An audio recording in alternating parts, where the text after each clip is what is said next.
lại dù dạp tê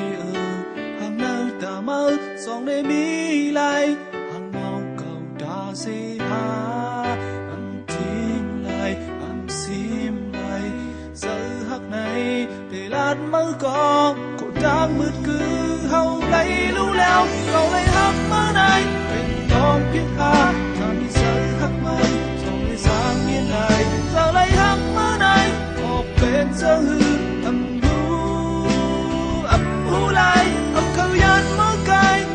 mơ khao lời mơ lên sắm mơ này còn lên muốn sơ hoài giờ lấy hấp mơ này hộp bên sơ hư âm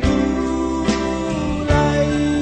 con này cày mơ đây còn bề má giờ lại mơ giọt sáng hú lại còn này không mơ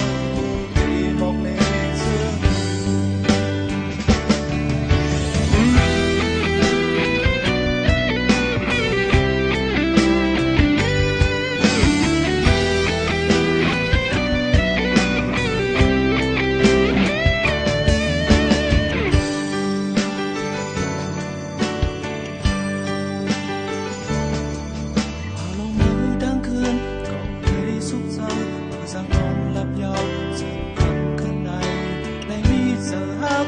đi mơ này để ăn một để âm hát để con hồn